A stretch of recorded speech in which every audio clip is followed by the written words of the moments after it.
ও মদিনার মাটি রে,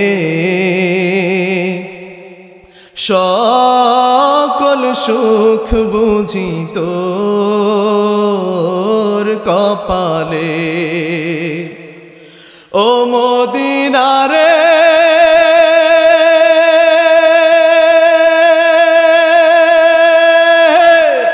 তোর বুকে আমার নবী, যার লাগি পাগল সবই, যার তরে হইল সৃষ্টি ত্রিভুবন।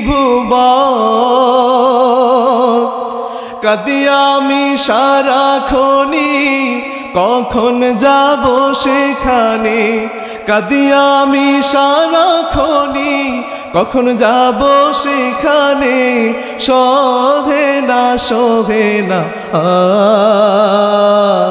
আর পরানে। হযরতে আবু বকর রাদিয়াল্লাহু তাআলা আনহু একদিন মা আয়েশা রাদিয়াল্লাহু তাআলা আনহা তার সন্তান, তার মেয়েকে জিজ্ঞেস করলেন, ও মা, নবীজি কবে মৃত্যুবরণ করেছে বলো না একটু আমায়। হযরতে মা আয়েশা বললেন, সোমবার দিন মৃত্যুবরণ করেছে। হযরতে আবু বকর বললেন, আজকের দিনটা কি বার? মা আয়েশা বলে, আজকে হচ্ছে সোমবার দিন। হযরতে আবু বকর বলেন, আহা, যদি আজকে আমি মৃত্যুবরণ করতে পারতাম, তবে নবীজি যেই দিন মৃত্যুবরণ করেছিলেন সেই দিনে আমার মৃত্যু হতো। আল্লাহু আকবার। কিছু কিছু ইতিহাস গ্রন্থে পাওয়া যায় আবু বকর রাদিয়াল্লাহু তাআলা সোমবার দিন মৃত্যুবরণ করেছেন। আল্লাহু আকবার বলে।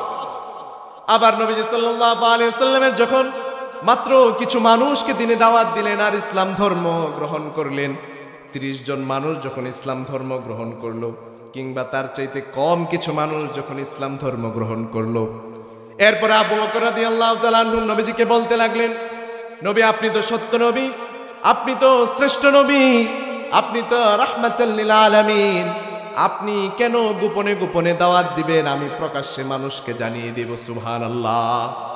এই কথা বলে মসজিদুল হারামের মধ্যে হযরত আবু বকর রাদিয়াল্লাহু তাআলা আনহু তিনি সবার সামনে ঘোষণা করলেন যে তোমাদের একজন নবী আছেন, তিনি হচ্ছেন পেয়ারা নবী সাল্লাল্লাহু আলাইহি ওয়াসাল্লাম। আর তোমাদের প্রভু এই সব মূর্তিগুলো নয়, তোমাদের প্রভু হলো আল্লাহ। এই কথা বলবার সঙ্গে সঙ্গে পেয়ারা নবী সাল্লাল্লাহু আলাইহি ওয়াসাল্লামের প্রিয় বন্ধু আবু বকরকে তারা এত বেশি অত্যাচার করলো, এত বেশি অত্যাচার করলো যে তিনি অজ্ঞান হয়ে পড়লেন। আল্লাহু আকবার। তাকে এত বেশি পাড়া দিল, সবাই মিলে এত বেশি অত্যাচার করলো যে তিনি তার জ্ঞানটাই হারিয়ে ফেললেন। হঠাৎ করে তার মা হঠাৎ করে এসে তাকে চোখে পানি দিয়ে তাকে ডাকতে ডাকতে যখন তাকে জাগ্রত করা হলো, হযরতে আবু বকর সর্বপ্রথম যেই কথাটি বললেন সেটি আর কিছু নয়, তিনি সর্বপ্রথম বললেন, আমার নবী কোথায় আছে? আমার নবী কেমন আছে? আল্লাহু আকবার।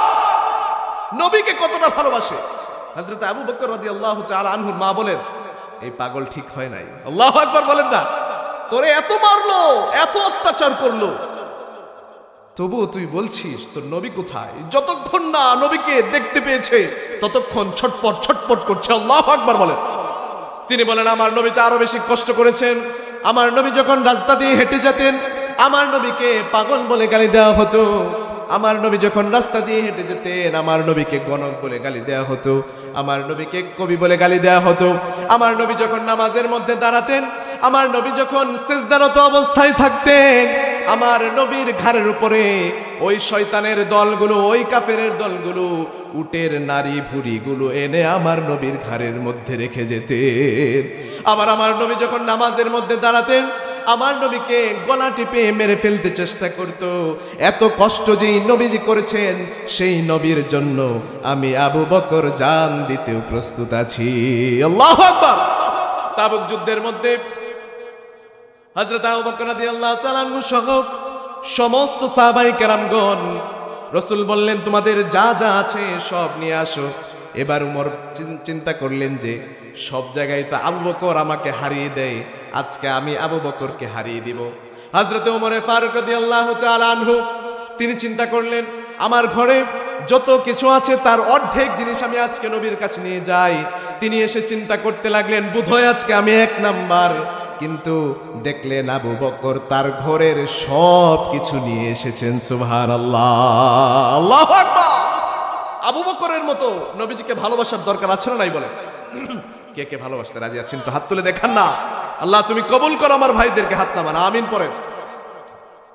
প্যারা নবী সাল্লাল্লাহু আলাইহি ওয়াসাল্লাম তার সাহাবাদের জন্য কেমন ছিলেন? আবু সুফিয়ান তিনি তখনও মুসলমান হন নাই।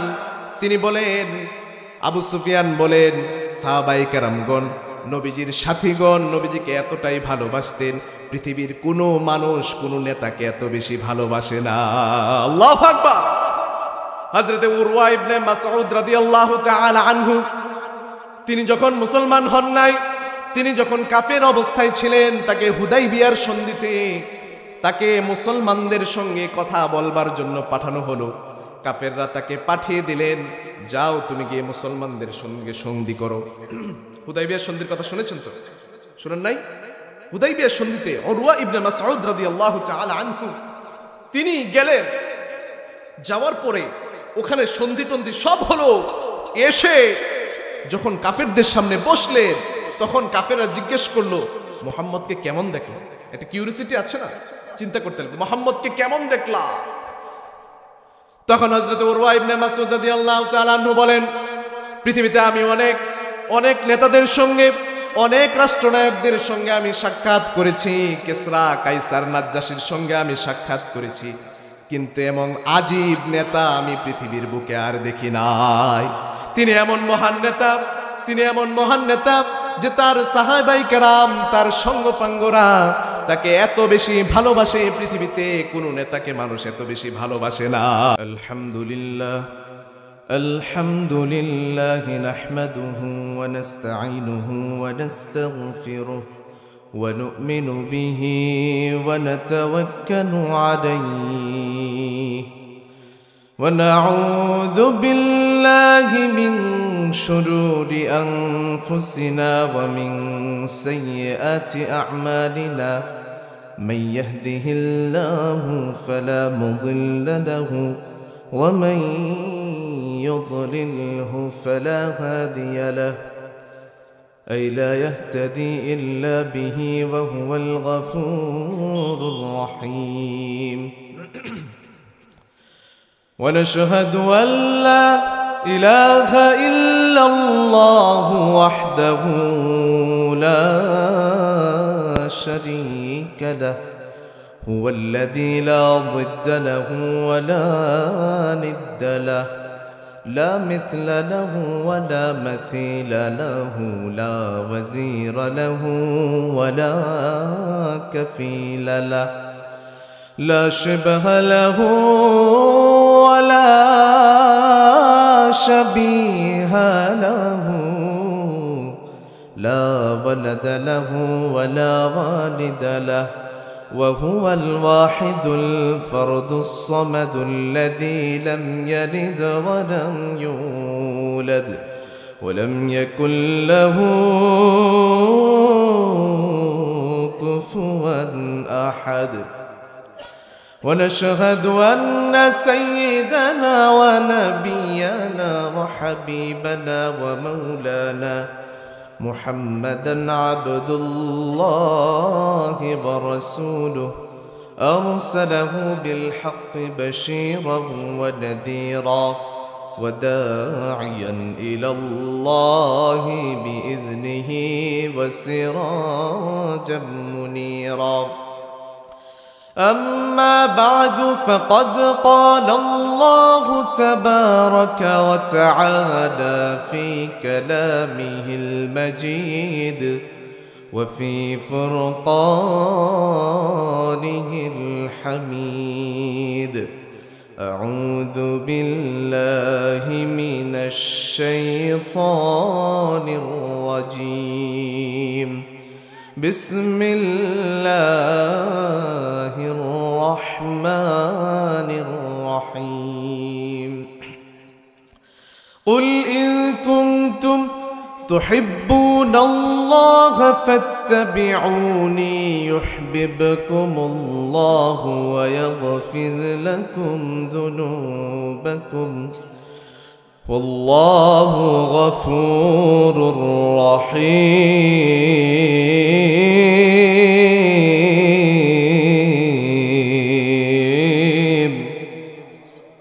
وقال تعالى إن الله وملائكته يصلون على النبي يا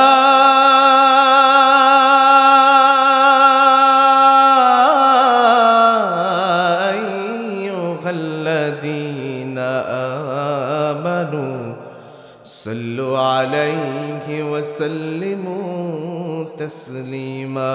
اللهم صل على محمد وعلى آل محمد كما صليت على إبراهيم وعلى آل إبراهيم إنك حميد مجيد. اللهم بارك على محمد وعلى آل محمد كما باركت على إبراهيم وعلى آل إبراهيم إنك حميد مجيد. صدق الله العظيم. পূর্বধলার ভাইয়েরা কেমন আছেন? আওয়াজ এত কম কেন? আপনাদের গলায় আওয়াজ কম কেন? একটু জোরে সোরে বলেন কেমন আছেন? আলহামদুলিল্লাহ, আমিও ভালো আছি। আমাদেরকে ভালো রাখে কে? আমাদেরকে সুস্থ রাখে কে? আবার মাঝে মধ্যে আমাদেরকে জ্বর, কাশি, সর্দি, পেট ব্যথা, পিঠ ব্যথা, ডায়াবেটিস, এই সেই অসুস্থতা দিয়ে পরীক্ষা করে কে? এই জন্য প্রশংসা করতে হবে কার? সকালবেলা প্রশংসা করব কার? দুপুরবেলা, রাত্রিবেলায় আমি যখন ব্যবসা করব তখন প্রশংসা করব কার? আমি যখন ধান খেতে ধান কাটবো তখন প্রশংসা করব কার? আমি যখন বাজারে ঘুরবো ফিরবো হাঁটবো তখন প্রশংসা করব কার? সুদ খাওয়ার সময় প্রশংসা করব কার? ঘুষ খাওয়ার সময় খাওয়া যাবে? তাহলে সব জায়গায় সব সময় প্রশংসা করতে হবে একজনের, চিৎকার করে বলতে হবে তিনি কে? রাজি আছেন? কারণ চাইতে হবে একজনের কাছে, তিনি কে? বাবার কাছে চাইলে হবে? খাজা বাবা, ল্যাংটা বাবা চাইতো? চায় না? গরু ছাগলের বাচ্চাগুলো কোন বাবার কাছে গেলে পরে হয় বলেন তো? আছে? হাঁস মুরগি আছে বাড়িতে? কোন বাবার কাছে নিয়ে যান? কোন খাজার কাছে নিয়ে যান? কেউ পারবে দিতে? তাহলে মানুষের কি এত সমস্যা হয়ে গেল? খালি বাবার কাছে যায়, পীরের কাছে যায়, দিতে পারবে? স্বয়ং নবীজি সাল্লাল্লাহু আলাইহি ওয়াসাল্লামও দিতে পারেন না। দিতে পারেন একজন, তিনি কে? কারণ আমাদেরকে মরতে হবে, চলে যেতে হবে। আর চলে যাওয়ার পরে আমাদের যে জীবনটা থাকবে সেই জীবনে আমাদেরকে শান্তিতে রাখবেন কে? এই জন্য কবরের স্মরণের দরকার আছে না নাই? কবরে যেহেতু যাব সেই জন্যে সেই আল্লাহর জিকিরের দরকার আছে না নাই? প্রশংসার দরকার আছে না নাই?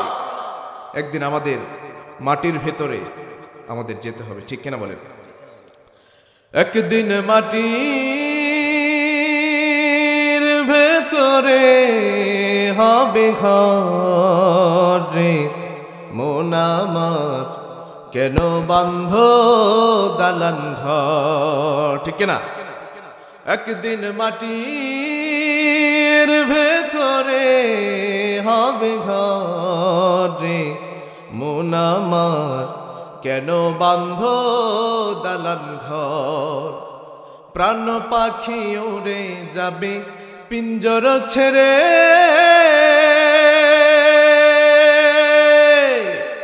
ধরাধাম সবই রবে তুমি যাবে চলে। প্রাণ পাখি উড়ে যাবে পিঞ্জর ছেড়ে, ধরাধাম সবই রবে তুমি যাবে চলে।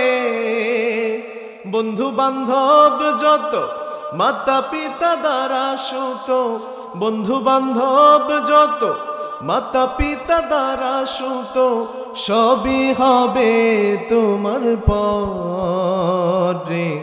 মন আমার কেন বান্ধ দালান ঘর, একদিন মাটির ভেতরে হবে ঘরে। মন আমার কেন বান্ধ দালান ঘর, ঠিক কিনা? তাহলে মাটির ভেতরে যেতে হবে, কোনো ডাউট আছে? পৃথিবীতে বহু মেডিসিন তৈরি হয়েছে, করোনার মেডিসিন তৈরি হয়েছে, বড় বড় রোগের মেডিসিন তৈরি হয়েছে, ক্যান্সারের ঔষধ তৈরি হয়েছে, কিন্তু মৃত্যুর ঔষধ কেউ তৈরি করতে পারে না, ঠিক কিনা বলেন? এই জন্য ভাইরা আমার চাইতে হবে কার কাছে? চাইতে হবে রবের কাছে। কোনো খাজা বাবা, ল্যাংটা বাবা, বদনা বাবা, পীর বাবা, আমার বাবা, আপনার বাবা, আমার মা, আপনার মা কেউ কিছু দিতে পারে? এই জন্য যখন আমার নবী সাল্লাল্লাহু আলাইহি ওয়াসাল্লাম তার প্যারে চাচা আবু তালেবের কাছে গিয়ে বললেন, চাচা গো, জীবনে যাই করেছেন তো করেছেন, এখন মৃত্যুকালে আমি নবী বলছি একবার শুধু লা ইলাহা ইল্লাল্লাহ বলেন, কাল কিয়ামতের ময়দানে আমি নবী, আমি চিন্তা করব কেমন করে আপনাকে জান্নাতে নিয়ে যেতে হয়, আপনার কোনো চিন্তা নাই। আবার আবু জেহেল বলে, এতদিন যেই ধর্মের উপরে ছিলেন সেই ধর্ম থেকে আপনি কেমন করে বেরিয়ে যাবেন, ঠিক কিনা? এই অবস্থা যখন চলতে লাগলো তখন রব্বুল আলামিন কুরআনুল কারীমের মধ্যে আয়াত নাযিল করে দিলেন। রব বললেন, আপনি জোর জবরদস্তি করবেন না, আপনি চাইলে কাউকে হেদায়েত দিতে পারেন না, ঠিক কিনা? ইন্নাকা লা তাহদি মান আহবাবতা ওয়ালাকিন্নাল্লাহা ইয়াহদি মান ইয়াশা ওয়া হুয়া আ'লামু বিল মুহতাদিন।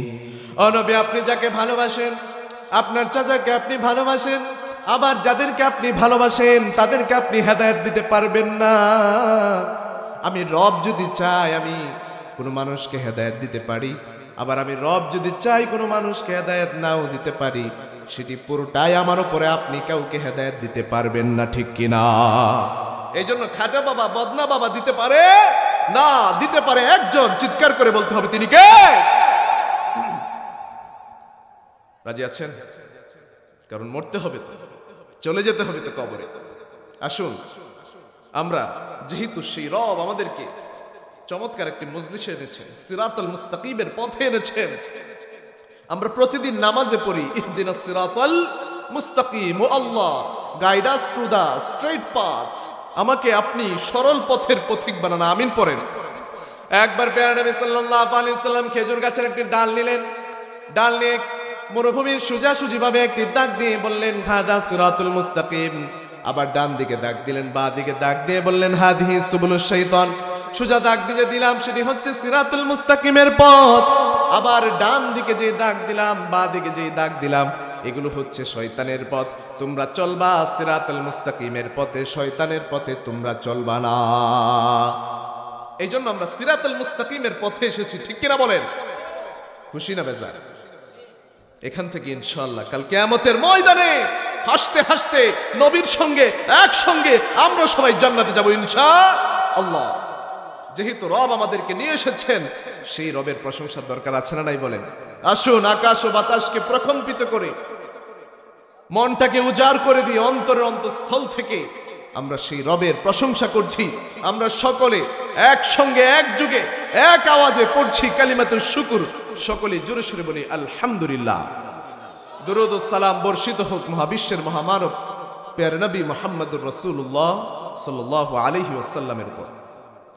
সম্মানিত উপস্থিতি, আজকে বাইতুল কোরআন নুরানি ও হাফিজিয়া মাদ্রাসা দিউপাড়া পূর্বধলা নেত্রকোনার উদ্যোগে ২৬তম ঐতিহাসিক ইসলামী সম্মেলনে সম্মানিত সভাপতি হাফিজুল কোরআন হযরত মাওলানা মুফতি আবু বকর সিদ্দিক সাহেব হাফিজাহুল্লাহ ওয়া রাআ, উপস্থিত বিভিন্ন জায়গা থেকে আগত আমার ধর্মীয় তাওহীদি জনতা, আমার প্রিয় বাবারা, আমার প্রিয় দাদারা, আমার যুবক ভাইয়েরা, আমার ছোট স্নেহের ভাইয়েরা, পর্দার আড়ালে থাকা আমার মমতাময়ী মা ও বোনেরা, আমরা সেই বিকেল থেকে কোরআন ও সুন্নাহর আলোচনা শুনছি। আল্লাহ পাক আমাদেরকে এই আলোচনাগুলো শুনে জীবনে পরিচালিত করবার তৌফিক দান করেন। চিৎকার করে পড়েন আমিন।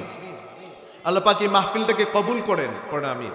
আল্লাহ এই মাদ্রাসা, মসজিদ, এই মাদ্রাসার ছাত্র, উস্তাদ, এখানে যারা আমরা আছি, এই এলাকা, পাশের এলাকা, যারা পর্দার আড়ালে আছে, আমার মা বোনেরা যারা অন্ধকার কবরে শায়িত আছে, আল্লাহ যেন সবাইকে মাফ করে দিয়ে জান্নাতুল ফিরদৌস নসিব করেন। চিৎকার করে পড়েন আমিন। ভাইরা আমার, আপনাদের সামনে আমি কুরআনুল কারীমের সূরা আলে ইমরান থেকে একটা আয়াত তেলাওয়াত করেছি। সেই আয়াতের কে সামনে রেখে আমি আপনাদের সামনে কিছু কথা বলবো। আমা তৌফিক ইল্লা বিল্লাহ। রব্বুল আলামিন কুরআনুল কারীমের মধ্যে বললেন, কুল ইন কুনতুম তুহিব্বুনাল্লাহা ফাত্তাবিউনি ইউহিব্বুকুমুল্লাহু ওয়া ইয়াগফির লাকুম যুনুবাকুম ওয়াল্লাহু গফুরুর রহিম। রব্বুল আলামিন বললেন, ও নবী, আপনার উম্মতদেরকে আপনি বলে দিন, তোমরা যদি রবকে ভালোবাসো তাহলে তোমরা আমাকে অনুসরণ করো, আর যদি তোমরা আমাকে অনুসরণ করতে পারো তাহলে রব তোমাদেরকে ভালোবাসবেন, আবার রব তোমাদেরকে মাফ করে দিয়ে কাল কিয়ামতের ময়দানে জান্নাতুল ফিরদৌসের মালিক বানিয়ে দিবেন। সুবহানাল্লাহ। আবার এক হাদিসের মধ্যে প্রিয় নবী সাল্লাল্লাহু আলাইহি ওয়াসাল্লাম বলেন, লা ইউমিনু আহাদুকুম হাত্তা আকুনা হাব্বা ইলাইহি মিন ওয়ালিদিহি ওয়া ওয়ালাদিহি ওয়ান নাসি আজমাইন।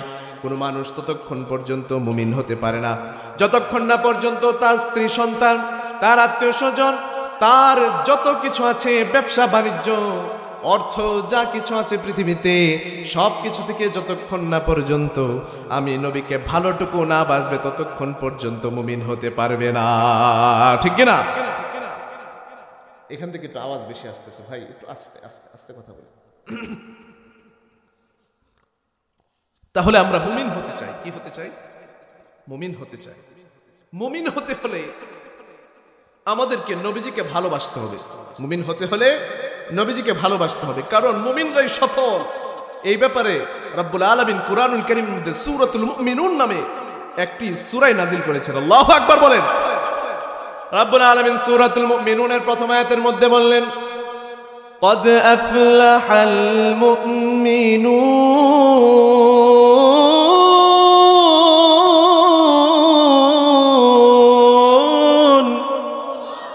রব্বুল আলামিন বললেন, মুমিন হলো যারা, তারাই হলো সফল কাম।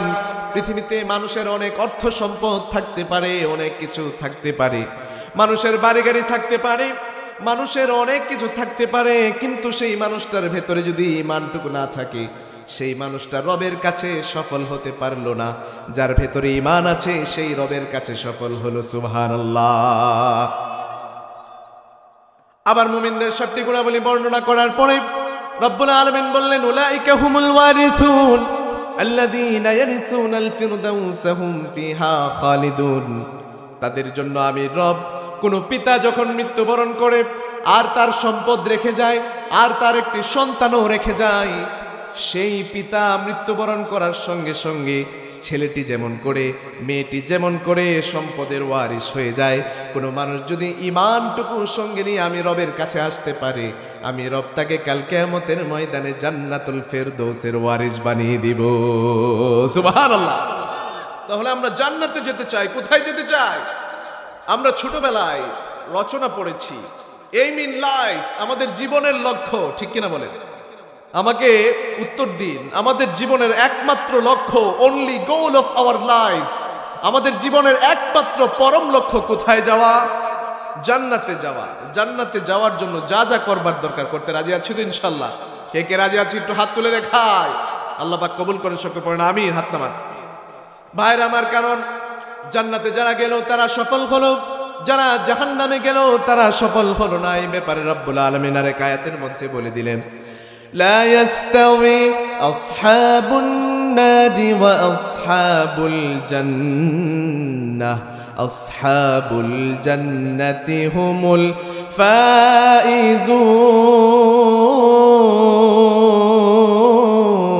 الفائزون। রব্বুল আলামিন বলে দিলেন, যারা জান্নাতে গেল আর যারা জাহান্নামে গেল তারা কখনো এক সমান হতে পারে না। যারা জান্নাতে গেল তারাই সবচেয়ে সফল কাম। সুবহানাল্লাহ। The people of hellfire and the people of heaven are not equal. যারা জান্নাতে গেল আর যারা জাহান্নামে গেল এরা কখনো সমান হতে পারে না, ঠিক কিনা বলেন? The people of heaven will gain the ultimate success. যারা জান্নাতে গেল তারা শুধুমাত্র এই দুনিয়াতে নয় বরং আখিরাতেও সবচেয়ে বেশি সফলতা তারা লাভ করলো, ঠিক কিনা বলেন? এই জন্য ভাইরা আমার, আমরা জান্নাতে যেতে চাই। কোথায় যেতে চাই? কে কে যেতে চান একটু হাত তুলে দেখান না। আল্লাহ পাক তুমি আমাদেরকে কাল কিয়ামতের ময়দানে আমরা এখানে যারা হাত তুলেছি, মা বোনরা যারা আছে, এলাকায় যারা আছে, একসঙ্গে যেন তোমার নবীর সঙ্গে হাসতে হাসতে জান্নাতে যেতে পারি। আল্লাহ তুমি কবুল করে না, পড়ে না আমিন। হাত নামান। এই জন্য আমরা জান্নাতে যেতে চাই। আল্লাহ তুমি আমাদেরকে জান্নাতে তোমার পাশে একটি ঘর বানিয়ে দাও। চিৎকার করে পড়ে না আমিন।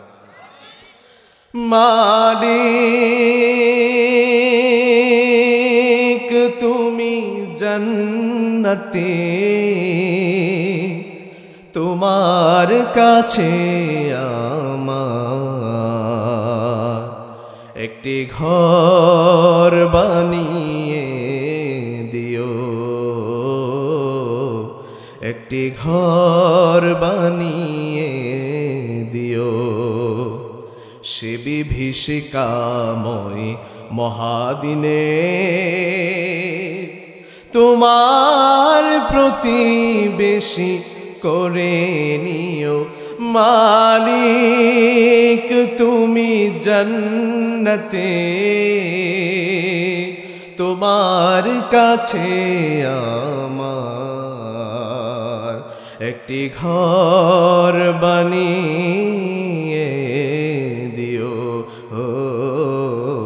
একটি ঘর বানিয়ে দিও। চিৎকার করে পড়েন আমিন। এই জন্য ভাইরা আমরা বলছিলাম আমাদেরকে জান্নাতে যেতে হবে। কোথায় যেতে হবে? জান্নাতে যদি যেতে হয় আমাদেরকে মুমিন হতে হবে।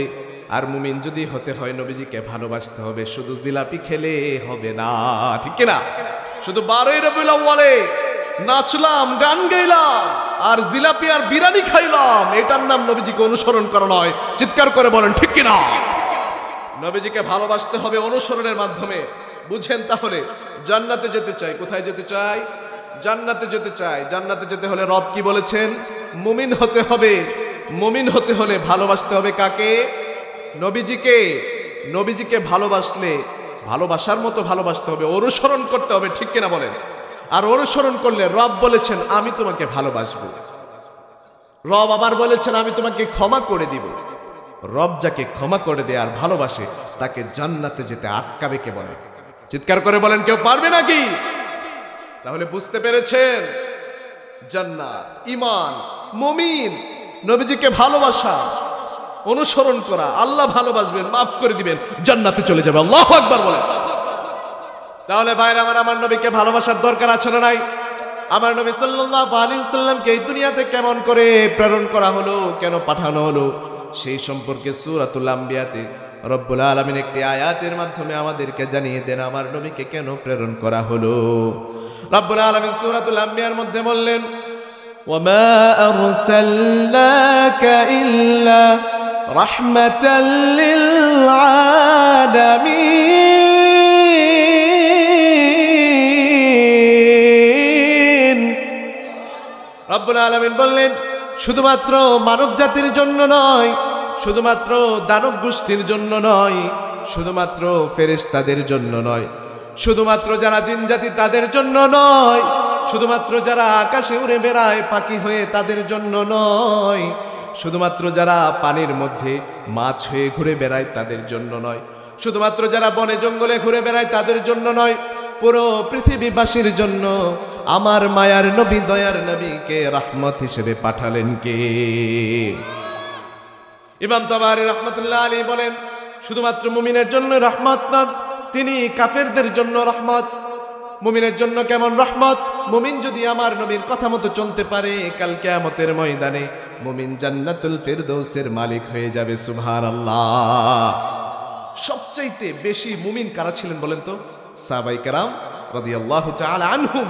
তাহলে তাদের থেকে আমাদের শিক্ষা নিতে হবে তারা আমার নবীকে কতটা ভালোবেসেছেন, ঠিক কিনা বলেন?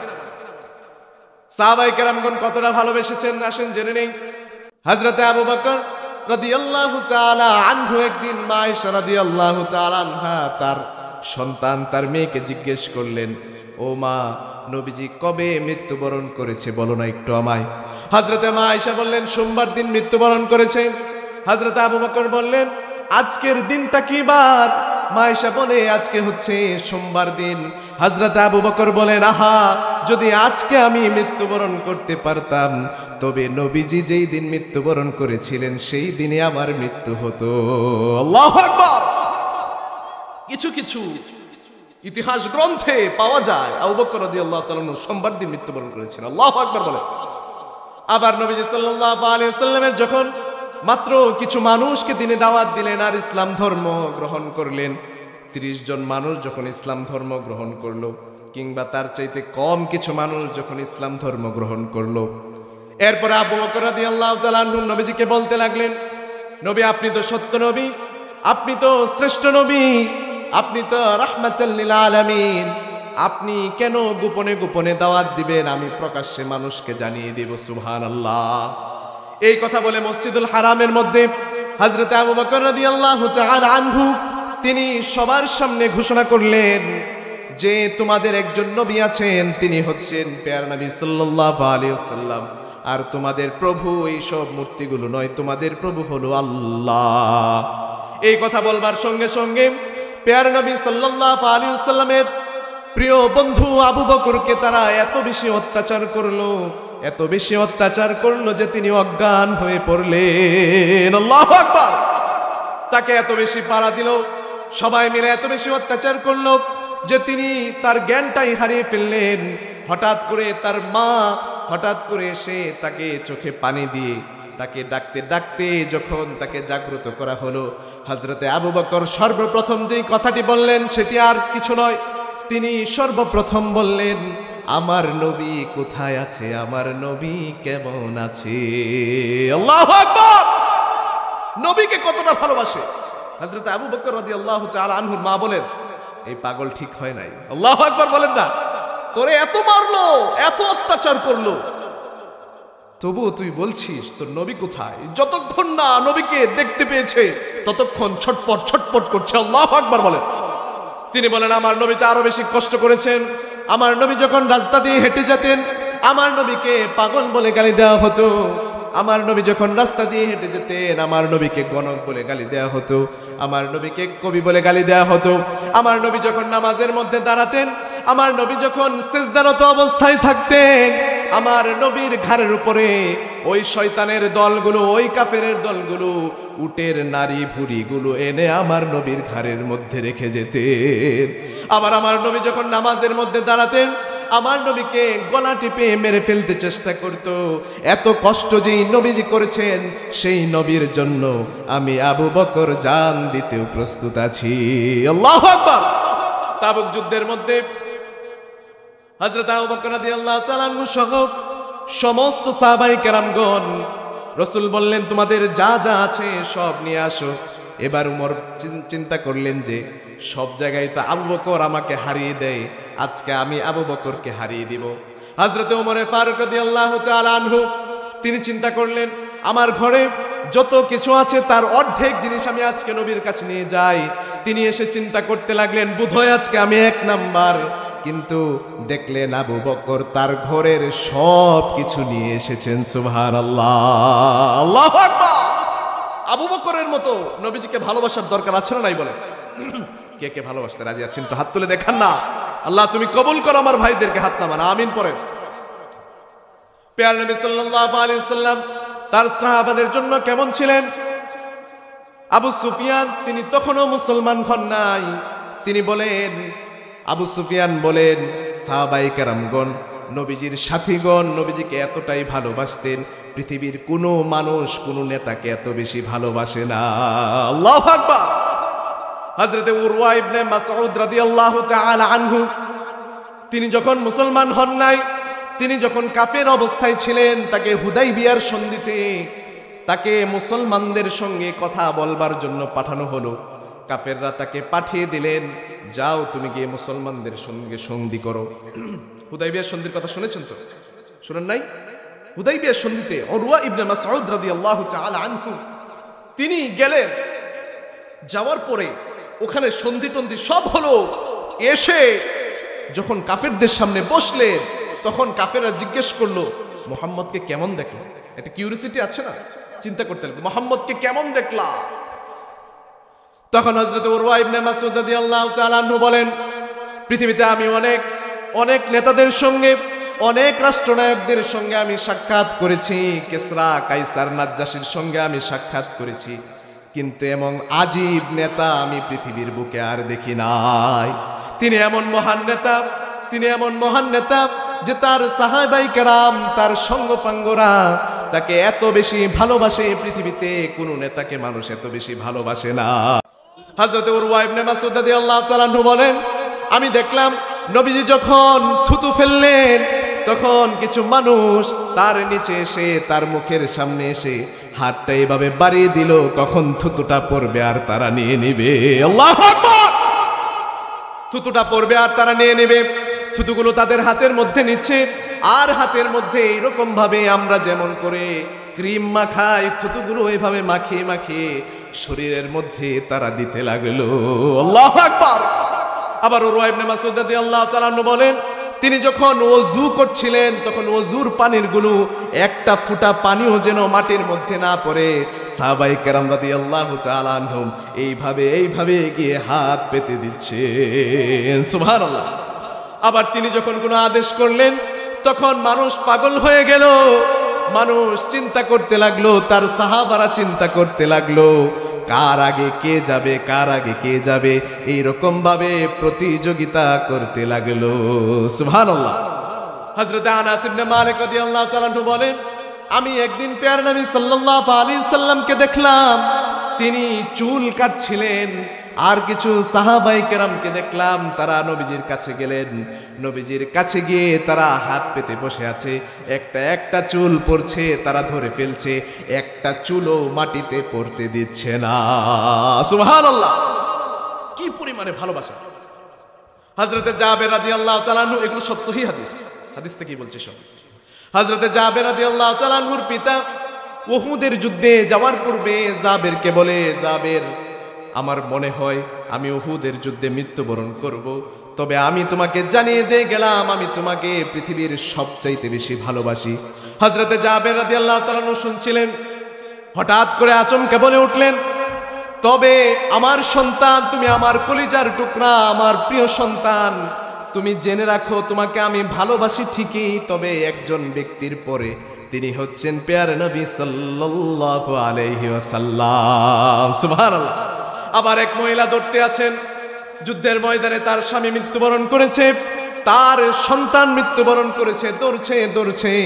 মানুষ জিজ্ঞেস করছে, কি ব্যাপার, তোমার স্বামী মৃত্যুবরণ করলো, তোমার সন্তান মৃত্যুবরণ করলো, তুমি কেন, কোথায় দৌড়ো, কোথায় যাও? ওই মহিলা বলতে লাগলেন, আমার নবী কেমন আছে? আল্লাহু আকবার! আমার নবী ভালো আছে কিনা সেটা আমাকে জানিয়ে দাও। আমার নবী যদি সুস্থ থাকে, আমার নবী যদি জীবিত থাকে, সেটাই আমার জন্য সবচাইতে শান্তির। আল্লাহু আকবার! হযরতে খুবাইব রাদিয়াল্লাহু তাআলা আনহু আরেক সাহাবী, হযরতে খুবাইব রাদিয়াল্লাহু তাআলা আনহু তিনি মক্কার অধিবাসী হারেস নামক একজন ব্যক্তি ছিলেন, তাকে বদরের প্রান্তরে তিনি হত্যা করেছিলেন। ওই হারেসের সন্তানগুলো হঠাৎ করে যখন হযরতে খুবাইব রাদিয়াল্লাহু তাআলা আনহুকে সুযোগ পেলেন গ্রেফতার করার জন্য, বিশাল বড় ঘটনা, বুখারী শরীফের মধ্যে আসছে, বললে অনেক সময় যাবে। হারেসের সন্তানগুলো যখন হযরতে খুবাইব রাদিয়াল্লাহু তাআলা আনহুকে পেয়ে বসলো, তাকে গ্রেফতার করলো, তখন তানঈম নামক একটি জায়গার মধ্যে বিশাল বড় একটি জায়গা করা হলো। এই জায়গার মধ্যে শুল চড়ানো হলো। শুল চিনেন? শুল চড়ানো হলো। ওই জায়গার মধ্যে শুলে চড়ানো হলো হযরতে খুবাইব রাদিয়াল্লাহু তাআলা আনহুকে। মানুষের ভিড় লেগে গেল, চতুর্পাশে মানুষ দেখতে লাগলো কাকে শুলে চড়ানো হলো। হযরতে খুবাইব রাদিয়াল্লাহু তাআলা আনহু তাকে তার হাতের তালুর মধ্যে, দুই হাতের তালুর মধ্যে, দুই পায়ের মধ্যে এইভাবে লোহাগুলো গেঁথে দেওয়া হলো। হযরতে খুবাইব রাদিয়াল্লাহু তাআলা আনহুকে ওই খাঁচার বাহির থেকে মানুষগুলো ছোট ছোট ছুরি নিয়ে আপনি তাকে গুতাতে লাগলো, তার শরীরের মধ্যে আঘাত করতে লাগলো। আল্লাহু আকবার। হযরত খুবাইব রাদিয়াল্লাহু তাআলা আনহুকে বলা হলো, এই যে তোমাকে এত বেশি কষ্ট দেওয়া হচ্ছে, তুমি যদি একবার তোমার নবীকে একবার গালি দাও, আর যদি তুমি এটা তোমার জন্য ভালো না বেশে তুমি যদি মনে করো তোমার জায়গায় তোমার নবী মুহাম্মদকে এসে রাখা হয়, তুমি কেমন মনে করো?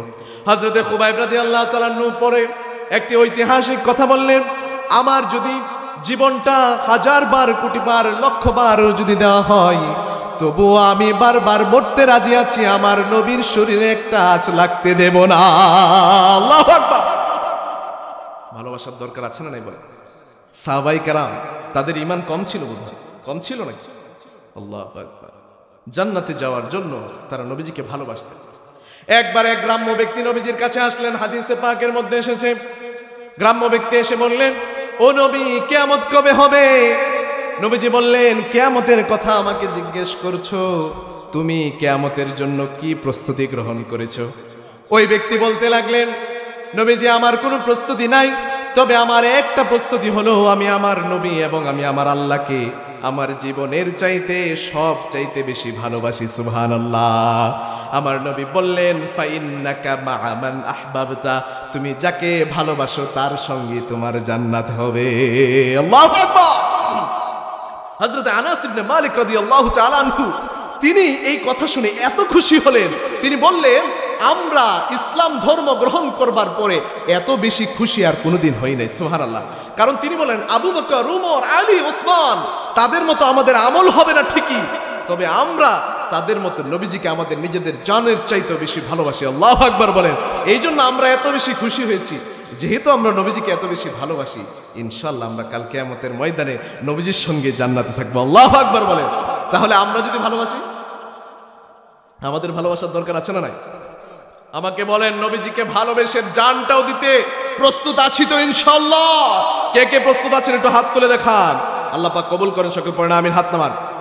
ভাইরা আমার, আমরা আমার নবীকে ভালোবাসি। আমার সাহাবায়ে কেরাম আজমাইন রাদিয়াল্লাহু তাআলা আনহুম নবীজিকে ভালোবাসতেন কতটা আমি বললাম, কিন্তু আমার দেশে 90%, 92%, 95% মুসলমানের দেশে কিছুদিন পর পর আমার নবীকে গালিগালাজ করা হয় কি হয় না বলেন? আমার কোরআনকে অবমাননা করা হয় কি হয় না বলেন? আমার আল্লাহকে অবমাননা করা হয় কি হয় না বলেন? আমরা স্পষ্ট ভাষায় বলে দিতে চাই আজকে পূর্বধলার এই মাহফিল থেকে, তুমি আমাকে গালি দাও আমি কিছু মনে করব না, তুমি আমার পিতা, আমার মাতা, আমার 14 গোষ্ঠীকে গালি দাও আমি কিছু মনে করব না, কিন্তু আমার নবীর ব্যাপারে একটা কথা বলবা, তোমাদেরকে তৌহিদি জনতা ছেড়ে কথা বলবে না, ঠিক কিনা বলেন?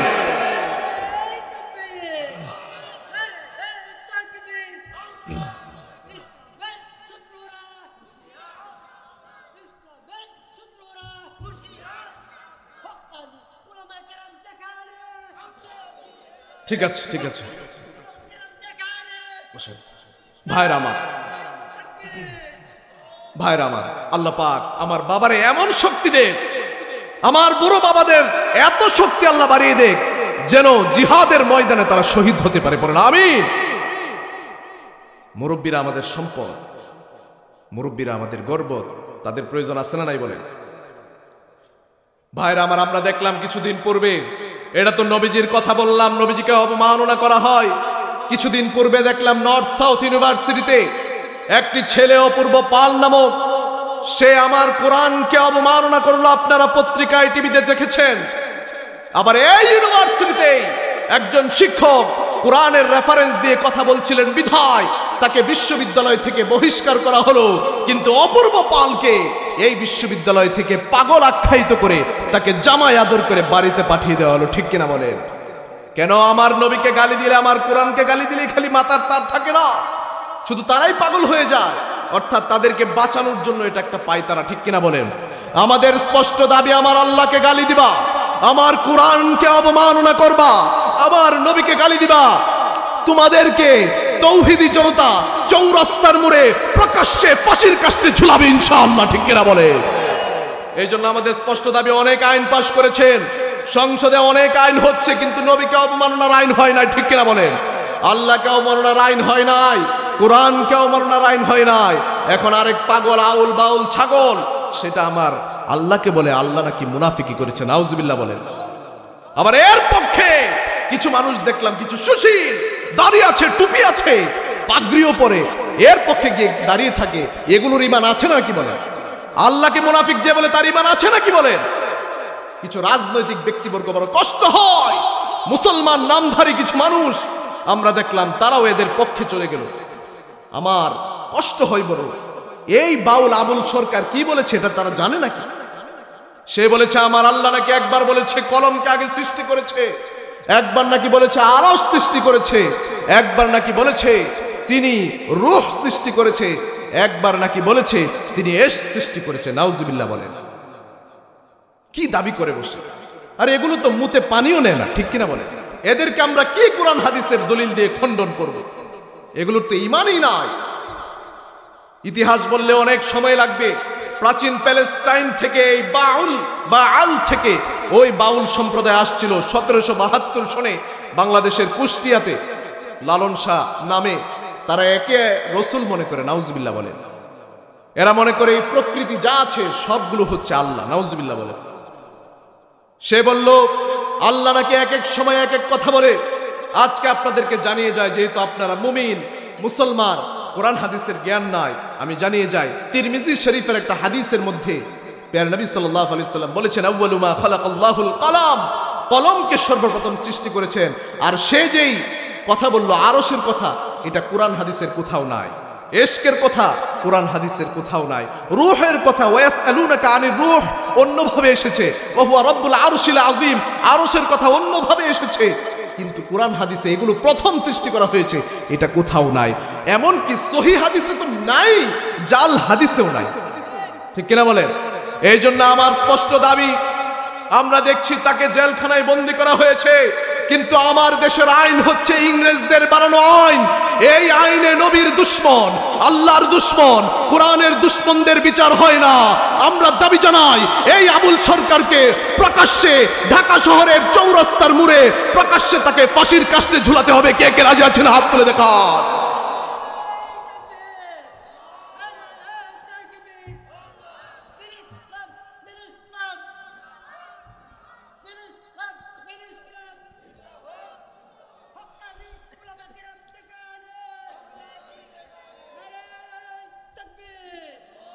ভাইরা আমার, কিছুদিন পরপরই আমাদের উপরে এই যে ভূমিকম্প হচ্ছে, এই যে ঢাকায় ভূমিকম্প হলো 5.2 থেকে 5.56 পর্যন্ত, গতকালকেও ভূমিকম্প হলো। এগুলো কেন আসে বলেন?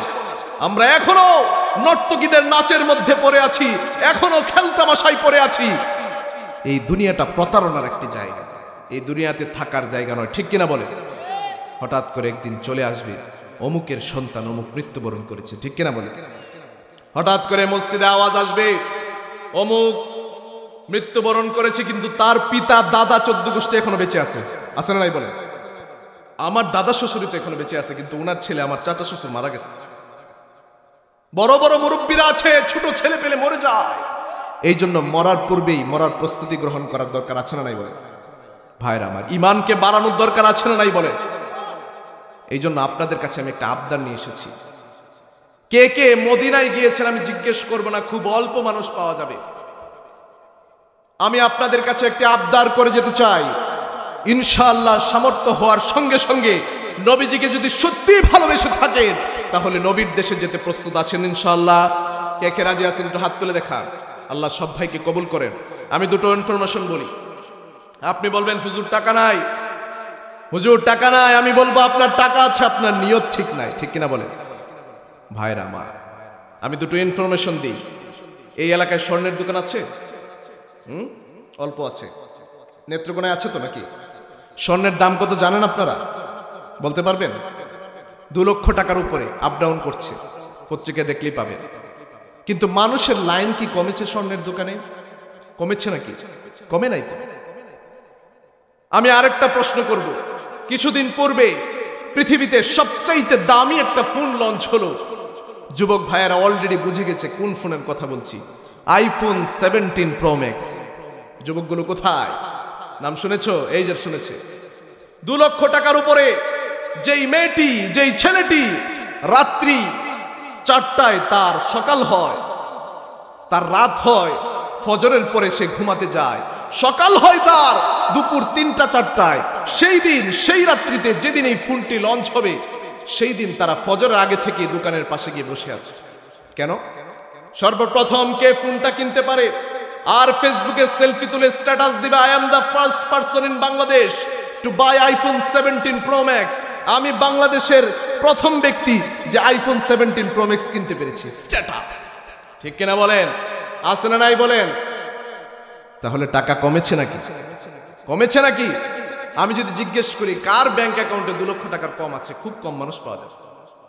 ভাইরা, এখন মদিনায় যেতে কত টাকা লাগে বলেন তো একটু? প্যাকেজ কত টাকা? 1,50,000 না, 1,20,000, 30। আজকেও দেখে আসলাম অনলাইনে 1,25,000 নিয়ে যাচ্ছে। যাবেন না? এই বাবা যাবেন না? মরণ কখন চলে আসে জানি নাকি? জানি নাকি? বাবারা যাবেন তো ইনশাল্লাহ? এই যে বাবা হাত তুলছে, মাশাআল্লাহ। বাবারা 1,25,000-30 যাবেন না ইনশাল্লাহ? ইনশাল্লাহ। আল্লাহ পাক আমার সব ভাইরা যারা এখানে আছেন, যারা ঘরে আছেন, বাহিরে আছেন, এই বছরই আল্লাহ যেন আমার ভাইদেরকে হজ কিংবা উমরা নসিব করেন। চিৎকার করে পড়েন আমিন, হাত নামা। কারণ কখন যে মরে যাব কেউ জানি না। মদিনার রাস্তায় রাস্তায় আপনি যখন হাঁটবেন, মদিনার পথে পথে যখন আপনি ঘুরবেন, আপনার মনে হবে আপনার নবী আপনার সঙ্গে হেঁটে যাচ্ছে। আল্লাহু আকবার বলেন। আপনি যখন নবীজিকে সরাসরি সালাম দিবেন আর আপনার নবী যখন সরাসরি আপনাকে সালামের উত্তর দিবে, এর চাইতে শান্তির বিষয় পৃথিবীতে আর হতে পারে? সকল সুখ শান্তি সব নবীর দেশে আছে, ঠিক কিনা বলে? ও মদিনার মাটি রে, সকল সুখ বুঝি তোর কপালে, ঠিক কিনা? ও মদিনার মাটি রে, সকল সুখ বুঝি তোর কপালে। ও মদিনারে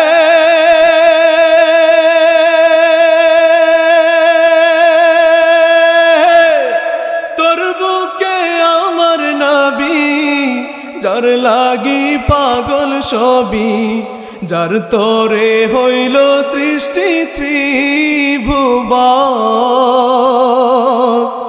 কাঁদি আমি সারাক্ষণি, কখন যাব সেখানে?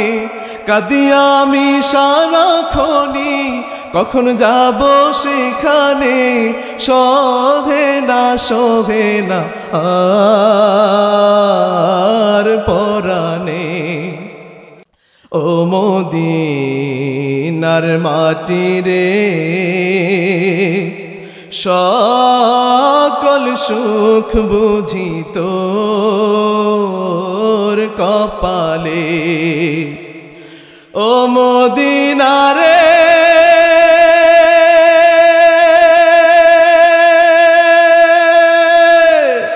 পাখি যদি হতাম আমি, উড়ে উড়ে যেতাম আমি, থাকতো না মনে কোনো যন্ত্রণা। দেহে নাই পাখায় আমার, সাথী নাই টাকায় আমার। দেহে নাই পাখায় আমার, সাথী নাই টাকায় আমার। কেমনে কেমনে যাব সেখানে? ও মদিনার মাটি রে, সকল সুখ বুঝি তোর কপালে। ও মদিনার মাটি রে, সকল সুখ বুঝি তোর কপালে। আল্লাহ আমার সবাইকে, সব ভাইকে, সব বোনকে মদিনায় যাওয়ার তৌফিক দান করেন। চিৎকার করে পড়েন আমিন। যাবেন যাবেন দিচ্ছেন? কবে যাবেন? এখনই? এখনই যাবেন? এখনই যাবে? এই যে আমার বাবা বলছে এখনই যাবে। আল্লাহ তুমি কবুল করে না। আল্লাহ আমাদের হাতের মধ্যে তো পাখা নাই, আমাদের কিছু নাই, আমাদের টাকা নাই। খোদা তুমি তো রাহমাতাল লিল আলামিন, তুমি পাঠিয়েছো রাহমাতাল লিল আলামিনকে, সেই রাহমাতাল লিল আলামিন তাকে গিয়ে যেন আমরা সরাসরি সালামটা প্রদান করতে পারি। আল্লাহ মৃত্যুবরণ করার পূর্বে, কাফনের কাফনটা পরার পূর্বে একবার হলেও তোমার ঘরটা, তোমার নবীর কবরটা জিয়ারত করার তৌফিক দান করো। চিৎকার করে পড়েন আমিন। ভাইরা আমার নবী আমাদেরকে কতটা ভালোবাসতেন দুইটা হাদিস শুনিয়ে যাই। আমার নবী সাল্লাল্লাহু আলাইহি ওয়াসাল্লাম, প্যারে নবী রাহমাতাল লিল আলামিন কেমন ভালোবাসতেন উম্মতদেরকে মুসলিম শরীফের একটা হাদিস থেকে জানা যায়। প্যারে নবী সাল্লাল্লাহু আলাইহি ওয়াসাল্লাম বললেন, ও উম্মতেরা, তোমাদেরকে আমি কতটা ভালোবাসি। তোমাদের মধ্যে আর আমার মধ্যে ওই ব্যক্তির মতো সম্পর্ক যে ব্যক্তি একটি গর্ত খুঁড়লো আর সেই গর্তের মধ্যে আগুন জ্বালিয়ে রাখলো, আর কিছু পঙ্গপাল আর ফড়িংগুলো সেই গর্তের মধ্যে পড়ছে, সেই পঙ্গপাল আর ফড়িংগুলোকে সেই ব্যক্তি বাধা দিচ্ছে, কেননা তারা যদি আগুনের মধ্যে পড়ে যায় তাহলে তারা পুড়ে যাবে, শরীরটা ঝলসে যাবে, তারা মরে যাবে। আমি নবী তোমাদের জন্য ওই ব্যক্তির মতো তুমি উম্মতদের জন্য, তোমরা উম্মতদের জন্য আমি নবী ওই ব্যক্তির মতোই আমি তোমাদের কোমরটা ধরে ধরে তোমাদেরকে জাহান্নামের আগুন থেকে বাঁচাতে চাই। সুবহানাল্লাহ। নবীজি বলেন, আমি তোমাদেরকে কোমর ধরে বাঁচাতে চাই। কোমর ধরার মানে হচ্ছে কোন মানুষকে যখন আপনি পেছন দিকে গিয়ে কোমরে ধরবেন, তার মানে বোঝা গেল এটা শক্তিশালী ভাবে ধরা, সে নড়তে পারবে না। নবীজি বলেন, আমি তোমাদেরকে কোমর ধরে ধরে বাঁচাতে চাই, মানে হচ্ছে আমি তোমাদেরকে শক্তিশালী ভাবে জাহান্নামের আগুন থেকে বাঁচাতে চাই। সুবহানাল্লাহ। নবীজি বলেন, এরপরও কিছু মানুষ জাহান্নামে চলেই যায়। জাহান্নামে যেতে চাই আমরা? যেতে চাই না। কারণ ভাইরা আমার, জাহান্নামের আগুন তো এটা কোনো পৃথিবীর জেলখানায়, কোনো পৃথিবীর আগুনের মতো হবে না। পৃথিবীর জেলখানায় আপনি 5 বছর 10 বছর থাকলেন, 1 বছর থাকলেন, আবার চলে আসলেন, আপনি তো মরে যাবেন না। কিন্তু জাহান্নামের আগুন আপনি কেমনে সহ্য করবেন? জাহান্নামের সবচাইতে শাস্তি হবে কার বলেন? প্যারা নবী সাল্লাল্লাহু আলাইহি ওয়াসাল্লামের প্রিয় চাচা আবু তালেবের শাস্তি হবে। জাহান্নামের মধ্যে তাকে একটা পাদুকা দেওয়া হবে, একটা জুতা দেওয়া হবে জাহান্নামের আগুনের। সেই জুতা পরিধান করিয়ে দেওয়ার পরে আবু তালেবের মাথার মগজগুলো গলে গলে নাক দিয়ে আর কান দিয়ে বের হতে থাকবে। আল্লাহু আকবার। চিন্তা করেন, এটা সহ্য করতে পারবো আমরা? এখন আপনাকে দিলে আপনি সহ্য করতে পারবেন? পারবো না তো। তাহলে ভাইরা আমার, জাহান্নামে আমরা যেতে চাই না, জান্নাতে যেতে চাই। জান্নাতে যেতে হলে মানতে হবে কাকে? প্যারা নবী সাল্লাল্লাহু আলাইহি সাল্লামকে মানতে হবে, আল্লাহকেও মানতে হবে। আর প্যারা নবীকে যখন আমি মেনে নিব, তখন আল্লাহ আমাকে ভালোবাসবেন আর ক্ষমা করে দিয়ে কাল কিয়ামতের ময়দানে আমার নামে জান্নাতুল ফিরদৌস লিখে দিবেন। সুবহানাল্লাহ বলেন। আবার আরেক হাদিসের মধ্যে প্যারা নবী সাল্লাল্লাহু আলাইহি সাল্লাম বলেন, মা মিন মুমিনিন ইল্লা ওয়া আনা আউলান নাস বিহি ফিদ দুনিয়া ওয়াল আখিরাহ। তোমরা যারা মুমিন আছো, তোমাদের দুনিয়া এবং আখিরাতের মধ্যে আমি নবী ছাড়া আর কেউ তোমাদের আপন নাই। আল্লাহু আকবার। আবার আরেক হাদিসের মধ্যে বললেন, নবীজি বলেন, আমি হলাম তোমাদের পিতার মতো, তোমাদের পিতা তোমাদেরকে যেমন করে ভালোবাসে, আমি নবী তোমাদেরকে চাইতেও বেশি ভালোবাসি। সুবহানাল্লাহ। নবীজি সাল্লাল্লাহু আলাইহি সাল্লাম কাল কিয়ামতের ময়দানে শাফায়াত করবেন আমাদের জন্য। শাফায়াতের একটা হাদিস বুখারী শরীফ থেকে আমি বলেই আমার আলোচনা শেষ করব ইনশাআল্লাহ। প্যারা নবী সাল্লাল্লাহু আলাইহি ওয়াসাল্লামের একটা হাদিস বুখারী শরীফ, হযরত আনাস ইবনে মালিক রাদিয়াল্লাহু তাআলা আনহু এই হাদিসটি বর্ণনা করেছেন। কিছু মানুষ হযরত আনাস ইবনে মালিকের কাছে গিয়ে জিজ্ঞেস করলেন, আপনি তো শাফায়াতের একটি হাদিস জানেন, আমাদেরকে বলে দিন। হযরত আনাস ইবনে মালিক রাদিয়াল্লাহু তাআলা আনহু বলবেন, কিয়ামতের ময়দানে যখন মানুষ এদিকে সেদিকে ঘুরতে থাকবে, মানুষ তার সন্তান থেকে পালাতে থাকবে, তার পিতা থেকে পালাতে থাকবে, যেই মা 9 মাস 10 মাস তাকে গর্ভে ধারণ করলেন, সেই মা থেকে সে পালাতে থাকবে, তাকে চিনবে না। ওই রকম বিভীষিকাময় সময়ে পৃথিবীর কোনো মানুষ, কোনো নবী রাসূলগণ তোমাদেরকে সাহায্য করতে পারবে না। তোমাদেরকে সাহায্য করবেন, তোমাদেরকে শাফায়াত করে করে এক ব্যক্তি তোমাদেরকে জান্নাতে নিয়ে যাবেন। তিনি হলেন রাহমাতাল লিল আলামিন মুহাম্মাদুর রাসূলুল্লাহ সাল্লাল্লাহু আলাইহি ওয়াসাল্লাম। আল্লাহু আকবার। হযরত আনাস ইবনে মালিক বলেন, আমার প্রিয় নবী সাল্লাল্লাহু আলাইহি ওয়াসাল্লাম আল্লাহর কাছে কাতর কণ্ঠে ফরিয়াদ করতে থাকবেন, ও রব, আমার উম্মতগুলো জাহান্নামের মধ্যে আগুনে পুড়ছে গো রব, আমার উম্মতগুলোকে আপনি বাঁচিয়ে জান্নাতে নিয়ে যা। আমার রব বলবেন আজকে উঠেন, আজকে উঠেন। জীবনে অনেক কষ্ট করেছেন, জীবনে মেয়ের জন্য কিছু চান নাই, জীবনে ছেলের জন্য কিছু চান নাই, আত্মীয় স্বজনের জন্য কিছু চান নাই, সারা জীবন শুধু উম্মতি উম্মতি বলে গেলেন। আমার আল্লাহ বলবেন আজকে চান, আজকে আপনি যা চাইবেন তাই দিব। প্রিয় নবী সাল্লাল্লাহু আলাইহি সাল্লাম কান্না করতে থাকবেন। এবার রব বলবেন জান জান, যাদের ভেতরে গম আর জব পরিমাণ ঈমান আছে, আমি রব বলে দিলাম আপনি জাহান্নামের আগুন থেকে তাদেরকে জান্নাতে নিয়ে যান। আল্লাহু আকবার। এবার জান্নাতে নিয়ে যাওয়ার পরে আবার নবী কাঁদবেন। নবী বলবেন আরো কিছু মানুষ আছে আমার উম্মত, তারাও জাহান্নামে কাতরাচ্ছে। এবার আমার রব বলবেন জান জান, সরিষার দানা পরিমাণ ঈমান যদি কারো ভেতরে থাকে, তাকেও আপনি জাহান্নামের আগুন থেকে মুক্ত করে জান্নাতে নিয়ে যান। আল্লাহু আকবার।